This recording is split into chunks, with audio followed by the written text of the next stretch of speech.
Hi నమస్తే, నేను మీ రాజగోపాల్ రెడ్డి కార్వేటి. వైద్య విద్యా ప్రవేశాలలో నీట్ యూజీ 2025 ఎంట్రన్స్ ఎగ్జామ్ రాసిన విద్యార్థులు ఎంబీబీఎస్, బీడీఎస్, ఆయుష్ కోర్సుల్లో ఎవరైతే సీట్లు ఆశిస్తుంటారో వాళ్ళందరూ కూడా కౌన్సిలింగ్కి సంబంధించి ప్రతి ఇన్ఫర్మేషన్ కూడా అడుగుతుంటారు. అదేవిధంగా స్పెషల్ కేటగిరీ విద్యార్థులు అంటే ఏదైతే స్పోర్ట్స్ కోటాలో కానీ, క్యాప్ రిజర్వేషన్లో కానీ, లేకపోతే ఎన్సీసీ కోటాలో కానీ, భారత్ స్కౌట్స్ అండ్ గైడ్స్ కానీ, పీడబ్ల్యూడి కానీ, ఇలా వివిధ రకాలుగా ఉన్న స్పోర్ట్స్ స్పెషల్ కేటగిరీ విద్యార్థులు ఎవరైతే సీట్లు ఆశిస్తున్నారో ఆయా కేటగిరీల్లో వాళ్ళందరూ కూడా మాకు కౌన్సిలింగ్ గురించి తెలియజేయండి సార్ అని చాలామంది అడుగుతున్నారు. వాళ్ళందరి కోసం ఈరోజు వాళ్ళకి ఒక ప్రత్యేకమైన కౌన్సిలింగ్ వీడియో అనేది చేయాలని నేను మీ ముందుకు వచ్చాను. కౌన్సిలింగ్ అనేది ఎలా స్టార్ట్ అవుతుంది, ఎప్పుడు స్టార్ట్ అవుతుంది, ఈ స్పెషల్ కేటగిరీ విద్యార్థులకు కౌన్సిలింగ్ ఎలా ప్రారంభమవుతుంది అనే వివరాలు తెలియజేసే ముందుగా ఈ రిజల్ట్ అనేది అనౌన్స్ చేసిన తర్వాత ప్రతి రాష్ట్రానికి కూడా ఎన్టీఏ వారు వాళ్ళ రాష్ట్రాలకు సంబంధించి కౌన్సిలింగ్ అథారిటీస్కి డేటా అనేది ఆయా రాష్ట్రాలకు పంపడం జరుగుతుంది. మన రాష్ట్రంలో డాక్టర్ ఎన్టీఆర్ హెల్త్ యూనివర్సిటీ వాళ్ళకి, తెలంగాణలో కేఎన్ఆర్ హెల్త్ యూనివర్సిటీ వాళ్ళకి, రెండు రాష్ట్రాల్లో కూడా ఆ విద్యార్థుల యొక్క డేటా వాళ్ళ ర్యాంకులు అయితే పంపడం జరుగుతుంది. ఆయా కౌన్సిలింగ్ అథారిటీస్ స్టేట్కి సంబంధించి ర్యాంకులను రిలీజ్ చేయడం జరుగుతుంది. ఆయా రాష్ట్రాల్లో, తెలుగు రాష్ట్రాల్లో ఒక్కొక్కరికి ఏ పొజిషన్ వచ్చింది, ఆల్ ఇండియా ర్యాంకుతో వాళ్ళ సీరియల్ నెంబర్ ఎంత అనేది ఈ యొక్క రిజల్ట్ అనౌన్స్ చేస్తారు. దాన్ని స్టేట్ ర్యాంకులు అని కూడా అంటారు. ఈ ర్యాంకులు రిలీజ్ చేసిన తర్వాత రిజిస్ట్రేషన్ ప్రాసెస్ అనేది కౌన్సిలింగ్లో మొట్టమొదటి ప్రక్రియ. ఈ రిజిస్ట్రేషన్ ప్రాసెస్లో ప్రతి విద్యార్థి కూడా ఎంబీబీఎస్, బీడీఎస్, ఆయుష్ కోర్సుల్లో, వెటర్నరీ కోర్సుల్లో సీట్లు ఆశించే వాళ్ళందరూ కూడా రిజిస్ట్రేషన్ అయితే చేసుకోవాల్సి ఉంటుంది. ప్రతి ఒక్కరూ కూడా కంపల్సరీగా రిజిస్ట్రేషన్ చేసుకోవాలి. స్పోర్ట్స్ కోటా విద్యార్థులు కూడా, స్పెషల్ కేటగిరీ విద్యార్థులు అందరూ కూడా రిజిస్ట్రేషన్ చేసుకోవాలి. రిజిస్ట్రేషన్ చేసుకున్న తర్వాత సర్టిఫికేట్ వెరిఫికేషన్ అనేది ఉంటుంది. సర్టిఫికేట్ వెరిఫికేషన్ అయిపోయిన తర్వాత ఒక్కొక్కరికి సర్టిఫికేట్ వెరిఫికేషన్ కంప్లీట్ అయినట్లు వాళ్ళకి మెసేజ్లు అనేటివి వస్తాయి. వాళ్ళు లాగిన్ వెబ్సైట్ అనేది ప్రతి ఒక్కరికి కూడా రిజిస్ట్రేషన్ చేసుకునేటప్పుడు ఇవ్వటం జరుగుతుంది. వాళ్ళ యూజర్ ఐడి, పాస్వర్డ్తో కూడా వాళ్ళు లోపలికి ఎంటర్ అయ్యి వాళ్ళు సర్టిఫికేట్ వెరిఫికేషన్ అయ్యిందా లేదా అనేది చెక్ చేసుకోవచ్చు.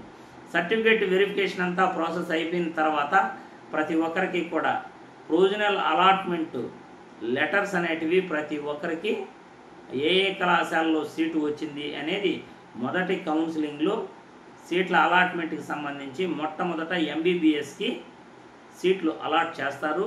ప్రొవిజనల్ అలాట్మెంట్ లెటర్స్ కూడా ఇవ్వటం జరుగుతుంది. దానికి ప్రొవిజనల్ అలాట్మెంట్ లెటర్ డౌన్లోడ్ చేసుకోవడానికి ఫీజు కట్టాల్సి ఉంటుంది. ఆ ఫీజు వివరాలు అన్నీ కూడా నేను మరొక వీడియోలో తెలియజేస్తాను. ఇప్పుడు స్పెషల్ కేటగిరీ విద్యార్థులు ఎవరైతే మామూలుగా కౌన్సిలింగ్లో వాళ్ళకి సీట్ రాలేదు, మొదటి రౌండ్లో సీట్ రాలేదు, ఎస్పెషలీ వాళ్ళు మార్కులు తక్కువ వచ్చి ఉంటాయి.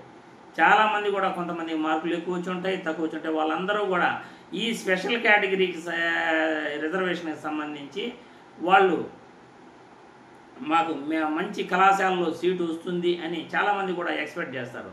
ఈ స్పెషల్ కేటగిరీ విద్యార్థులకు కౌన్సిలింగ్ ఎలా ఉంటుందంటే ఈ రిజిస్ట్రేషన్ ప్రాసెస్ అంతా అయిపోయిన తర్వాత ఒక్కొక్క కేటగిరీకి సంబంధించి, ఫర్ ఎగ్జాంపుల్ క్యాప్ రిజర్వేషన్కి సంబంధించి ఈ యొక్క ఆర్మ్డ్ చిల్డ్రన్ పర్సన్స్ అందరికీ ఒకరోజు ఈ యొక్క సర్టిఫికేట్స్కి వెరిఫికేషన్ అనేది వాళ్ళ డేటా అనేది కేంద్రం నుండి మన డాక్టర్ ఎన్టీఆర్ హెల్త్ యూనివర్సిటీకి వస్తుంది. ఈ సర్టిఫికేట్లన్నిటికీ కూడా వెరిఫికేషన్స్కి ఒకరోజు రమ్మంటారు. ప్రతి కేటగిరీని కూడా అన్నిటికీ క్యాప్ రిజర్వేషన్కి, పీడబ్ల్యూడి విద్యార్థులకు, భారత్ స్కౌట్స్ అండ్ గైడ్స్కు, ఎన్సీసీ విద్యార్థులకు ప్రతి ఒక్కరికి కూడా వాళ్ళు సపరేట్ ఎగ్జామినేషన్ అనేది విజయవాడలో పెట్టడం జరుగుతుంది. ఈ స్పెషల్ కేటగిరీ విద్యార్థులు ఎవరైతే ఉన్నారో వాళ్ళందరూ కూడా మీ సర్టిఫికేట్లని చాలా భద్రంగా జాగ్రత్తగా పెట్టుకోవాల్సి వస్తుంది. ఎప్పుడైతే నోటిఫికేషన్ స్పెషల్ కేటగిరీ విద్యార్థులకు విజయవాడకు రమ్మని డేట్ అనౌన్స్ చేస్తాడో నేను ఖచ్చితంగా వీడియో పెడతాను.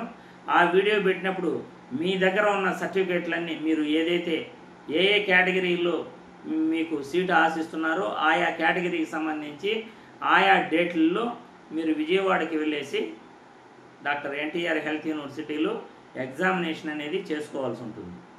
ఆల్ ఇండియా కోటాలో రిజర్వేషన్ పొందాలనుకున్న స్పెషల్ కేటగిరీ విద్యార్థులకైతే చెన్నైలో ఈ యొక్క ఎగ్జామినేషన్ ఉంటుంది. దాన్ని కూడా మీ అందరికీ తెలియపరుస్తాను.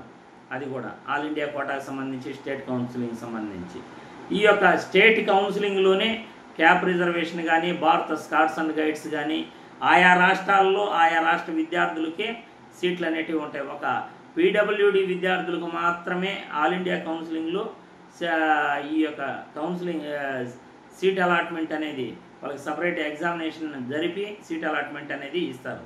కాబట్టి ప్రతి విద్యార్థి కూడా మీ దగ్గర ఉన్న సర్టిఫికేట్లు రెడీగా పెట్టుకున్నట్లయితే ఎప్పుడైతే ఆల్ ఇండియా కౌన్సిలింగ్, స్టేట్ కౌన్సిలింగ్లో ఎగ్జామినేషన్కి డేట్ అలాట్ చేస్తారో ఆయా కేటగిరీలకు సంబంధించి ఒక్కొక్క నోటిఫికేషన్ వచ్చిన తర్వాత మీ అందరికీ కూడా ఆ డేట్లు, ఆ వివరాలు పూర్తిగా అన్ని కేటగిరీస్కి, పీడబ్ల్యూడి కేటగిరీస్కి, భారత్ స్కాట్స్ అండ్ గైడ్స్ కేటగిరీకి, తర్వాత క్యాప్ రిజర్వేషన్కి సంబంధించి, ఎన్సీసీ రిజర్వేషన్కి సంబంధించి ప్రతి కేటగిరీకి కూడా సపరేట్ డేట్స్ అనేటివి ఇవ్వడం జరుగుతుంది. వాళ్ళందరికీ కూడా నేను తెలియపరుస్తాను. మీరు మీ దగ్గర ఉన్న సర్టిఫికేట్లు తీసుకుని విజయవాడకి వెళ్ళేసి ఆంధ్రాలో విద్యార్థులు, లేకపోతే కేఎన్ఆర్ హెల్త్ యూనివర్సిటీ విద్యార్థులైతే, తెలంగాణ విద్యార్థులైతే కేఎన్ఆర్ హెల్త్ యూనివర్సిటీకి వెళ్ళి ఎగ్జామినేషన్ జరిపించుకుని మీరు ఆ ఎగ్జామినేషన్లో మీ సర్టిఫికేట్లను బట్టి మీరు క్వాలిఫై అయితే వాళ్ళు మీకైతే ర్యాంక్ ఇవ్వటం జరుగుతుంది. దాని ఆధారంగా మెరిట్ అండ్ రిజర్వేషన్ ప్రకారం మీకు సీట్ అలాట్మెంటు ఏ కళాశాలలో మీరు ప్రయారిటీ పెట్టుకుంటారో ఆ విధంగా మీకు సీట్ అలాట్మెంట్ అనేది ఖచ్చితంగా ఉంటుంది. కాబట్టి ఈ స్పెషల్ కేటగిరీ విద్యార్థులందరూ కూడా మీరు ప్రతి ఒక్కరూ కూడా మీ సర్టిఫికేట్లని మీ దగ్గర జాగ్రత్తగా ఉంచుకోండి. కౌన్సిలింగ్లో మీకు డేట్ అనౌన్స్ అయినప్పుడు నేను ఖచ్చితంగా తెలియజేస్తాను. రిజిస్ట్రేషన్ అయితే మాత్రం అందరితో పాటే మీరు కూడా మొట్టమొదట రిజల్ట్ అనౌన్స్ చేసిన తర్వాత రిజిస్ట్రేషన్ ప్రాసెస్సే ప్రారంభమవుతుంది. ఆ రిజిస్ట్రేషన్ ప్రాసెస్లో ప్రతి ఒక్కరూ కూడా రిజిస్ట్రేషన్ చేసుకోవాల్సి ఉంటుంది. ఆ రిజిస్ట్రేషన్ చేసుకునేటప్పుడు కూడా నేను ప్రతి ఒక్కరికి తెలియజేస్తాను. ఏ కేటగిరీకి ఎంతంత రిజర్వేషన్ ఉంది ఇవన్నీ కూడా తెలియజేస్తాను. రిజర్వేషన్ వివరాలు కూడా మరొక వీడియోలో ఎంతంత పర్సంటేజ్ మామూలుగా ఓసీ విద్యార్థులకు ఓపెన్ కేటగిరీలో సీట్ అలాట్మెంట్ ఎలా చేస్తారు, తర్వాత రిజర్వేషన్ విద్యార్థులకు ఏ కేటగిరీలో ఎంత రిజర్వేషన్ ఉంటుంది, స్పెషల్ కేటగిరీ విద్యార్థులకు ఎంత రిజర్వేషను ఏ కేటగిరీకి ఉంటుంది, ఈ వివరాలు మరొక వీడియోలో నేను ఖచ్చితంగా తెలియపరుస్తాను.